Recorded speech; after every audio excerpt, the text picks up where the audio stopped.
And tonight we have the president, the big dog Oh, from the CTU joining us, Richard Wagstaff. Richard, good evening to you, sir. Hi there, good evening. Good to see you. Yeah, you guys are taking over the world. You're on every live podcast in the world at the moment, all at the same time. It's pretty cool. So there you go. Good to see. We would like to have a chat with you about this big event that you guys are running tomorrow, nationwide. Whangarei, Auckland, Hamilton, Mount Maunganui, New Plymouth, Palmerston North, Wellington, Nelson, Greymouth, Christchurch, Dunedin, and Invercargill, varying in times from starting at midday through to 3 p.m. or starting at 2 p.m. Those various places. In fact, I will cut that off in a minute and put it in the chat so people can go and look at it for themselves. Tell us about the hui's that are happening around the country. What are they all about? Yeah, thanks. And there's around, as you say, about a dozen of them. Most of them are happening in the middle of the day. There's a couple that go a bit later or a bit earlier. What it's about is the trade union movement saying we need to have a hui, a national hui, around what's happening to working people. You start to try to put together just how long this attack has been on working people. Most of it has really been in the last 12 months. You know, a couple of years ago, we're making some serious progress on industry bargaining. We had FPAs, fair pay agreements, getting up. We had some good pay equity settlements. We had some good Karita bargaining outcomes. Unions are growing. Sure, we wanted more and faster, but we were going in the right direction. Since the election, it's been all wrong way traffic down the wrong way, going in the wrong direction. And we've seen one thing after another, which has been a real assault on us. We think this is the worst government we've seen in decades, if not longer. It really, you got to go back to the 90s to experience anything like this. You know, we think we need to talk about it. We need to show up and talk about it. And we're asking workers to show up in all those main centres, and we're going to be having a discussion about it. Richard, we've been talking a little bit about which economy is this national-led government trying to bolster. And we struggle to think that the minimum wage worker will be happy with an economy set up for the top 1%. And probably if it was the other way around, the top 1% wouldn't be that happy for an economy set up for the minimum wage worker, which is the economy that we would be fighting for. But because I don't think you can have an economy set up where everybody on every level financially goes, hey, this is really good for us, it feels like it's being set up for the top 1%, not for business, but for big business. And we're wondering, like you've just said, this is the worst you've seen. Are we seeing these trends accurately? Is that what you're seeing in this government, that they're really just about everything they can do for big tobacco, petroleum, big business, and the little business and little man can go get stuffed? Well, it looks that way, doesn't it? Every single decision they make seems to be, you know, in the wrong direction. And every now and again they say we've got an open mind, and then you see them deliver another bad decision. I'm trying to think of a good decision they've made that's been good for working people, particularly low-wage working people. Yep. They seem to delight in having high unemployment.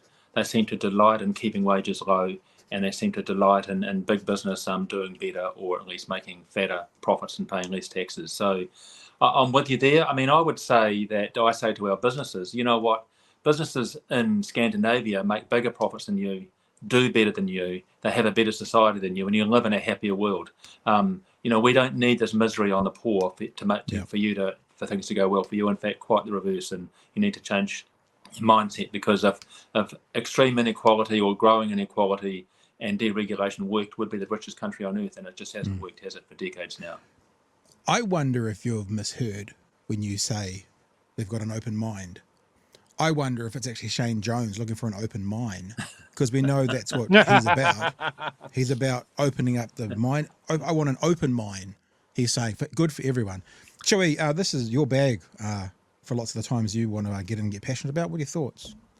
yeah. Look, this is something that I think is incredibly important. I think a lot of the time Kiwis are quite content to go with the flow and all things shall pass and that sort of thing. But I think even in our wildest imaginations, when we got the election result last year, we didn't think it would be such an assault on so many things in such a short period of time that we can't go with the flow on this. Just like the people of Dunedin got together to stand for their hospital, Yep. we need to stand for workers' protections, because this government doesn't care for us particularly. We're profit profit-making units at best. And they feel like they have the ability to just write us off. So this is one way that we can show that there are enough of us to worry them. Totally. I don't think there's been an activation like this for workers for a long time, as you said, since the 90s. Absolutely. I mean, what we do have is a vote, and and we need to exercise it carefully. But we really need to build understanding and consciousness around what's really happening here. And we've always, as trade unions, of course, we understand that the future is not written. We need to seize it, and we need to act. And in fact, that's our responsibility as participants in a democratic society. We need to speak up. We need to be heard. And at the moment, I think the people who are running this country would prefer it if we kept to ourselves and stayed quiet. They certainly don't want to talk to us.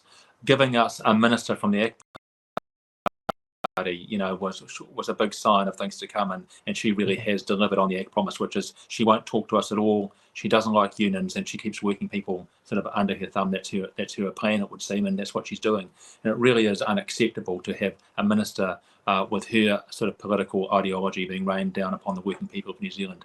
It's just a little while ago, I was thinking we had COVID and we had all of this care and concern and valuing of essential workers, supermarket workers, bus drivers, public servants keeping it together, nurses, health. And where's that all gone in such a short time? Suddenly they've ripped away fair pay agreements. They're holding the minimum wage lower than inflation. They're trying to turn employees into contractors. There's a very long list of attacks on these very working people that we all need and we all stand on in our everyday life. So, we stand on their work to make our lives function. That needs to not be forgotten. I don't know if you remember, Richard, but there was a different government when they were caring for the essential workers than these guys. And when the leader of the National Party back then, one Mr. Simon Bridges, tried to push back on his own Facebook page, that was basically the post that led to him losing his leadership. So yeah, maybe that's a part of it. But something Chewy just said, and I'm interested in your experience in this, Richard, seeing you're kind of at the sharp end of this debate. When Dunedin protested for their hospital, everyone was there. The rich, the poor, the white, the brown, the disabled, the abled, everyone was there because it affected everyone. From your experience, are you hearing from everyone when it comes to workers, or those who are kind of not on the factory floor, but the owners and those who are in the medical professions? Are they not so concerned? So are we likely to see everyone at these protests or these hui's tomorrow, like we saw at the Dunedin hospital, or is it going to be primarily, do you think, workers there for workers' rights? I don't think it'll be quite as wide as the Auckland Hospital protest, Dunedin Hospital protest, the magnificent Dunedin Hospital protest. I think that probably is a lightning rod to a wider slice of the community, and we are very clear this is a trade union rally, and we are trying to build that identity around trade union rights and workers' rights is fundamental. We know we've got a lot of allies and they'll be joining us, but we really are talking about workers and workers' rights. We also know, though, there is a lot of employers out there who don't really like the way things are going. It's not working for them either. And we know we have a lot of supporters amongst many employers who want to do a good job, but they tell us that it's very hard to hold up standards if there aren't any. And our competitors can undermine them, and that was the whole point about fair pay agreements. We know there's actually a lot of support from many employers to have decent standards, so that when they compete against their other businesses, they don't have to compete on a ever downward spiral of conditions. They can actually say, here are some standards, and let's compete on quality or innovation or whatever else. So I think we've got widespread support. I'm expecting a widespread support in terms of workers turning out. We know there's going to be a good turnout of anything from hospital workers and public servants through to McDonald's workers and Unite workers and all kinds of people in between, if you can call it that. And so we're expecting a wide range of industries there, and we're expecting a lot of people there and a lot of support. But I think it'll be a little different from the Dunedin Hospital rally, and that was an inspiration, I think, for all of us. Yeah. We'll talk about the actual protests again and where they're happening next. But Sherry, is there anything you want to wrap up with? Anything you want to ask or mention through Richard? No, sorry, I did have something and the thoughts just escaped me. I am lost for words, which is a rare occurrence. Well, while you're having a think, have a think about that. Just have a little second, and I'll just do two of the super chats which relate while you're having a think. Mm-hmm. Kiwi Bird says, time for a cheeky workers' revolution. And Bud says, we have too many sheep, not enough people to stand. Government don't want to hear us either. Totally out of touch. You got any response to those couple of messages there, Richard? Yeah, absolutely. I agree completely, particularly with the out of touch. Before the election, we ran quite a strong election campaign where we said that the Prime Minister, the now Prime Minister, then the leader of the opposition, was out of touch and too much risk. And I think that while that seemed pretty strident at the time and upset a lot of, certainly upset the National Party, but upset a lot of right-wing commentators, I think most people would say we were probably, if anything, too kind. Yeah, totally. Chewy. I guess this is more a general thing. Obviously, in the past, unions used to be much, much stronger. I've made the point a couple of times on the show that the last time that there was a general strike in New Zealand was 1979.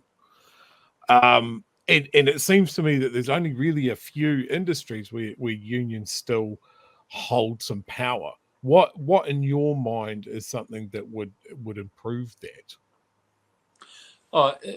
Obviously, higher union density, and what I mean by that is more people in unions. And to achieve that, obviously, we're doing our very best within our current legal framework, but we really need to change the legal framework within which we operate. The most important thing is getting sector-wide bargaining, which fair pay agreements would have given us. Any country in the world that doesn't have sector-wide bargaining basically doesn't really get around 20% of the workforce. That's just too hard to organise. Scattered workplaces when there's no industry sector bargaining done. If they're enterprise by enterprise, you think of all of those businesses across New Zealand, you can't possibly resource it. It's too difficult.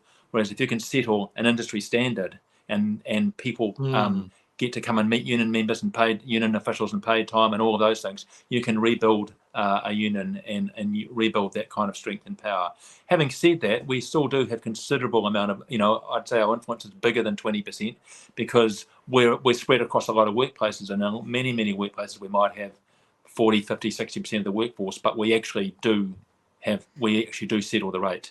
We do negotiate what happens for everybody. Just a whole lot of people benefit who aren't in unions. So, we've been through some pretty tough times, as you'll all know. The Contract Act of the 90s.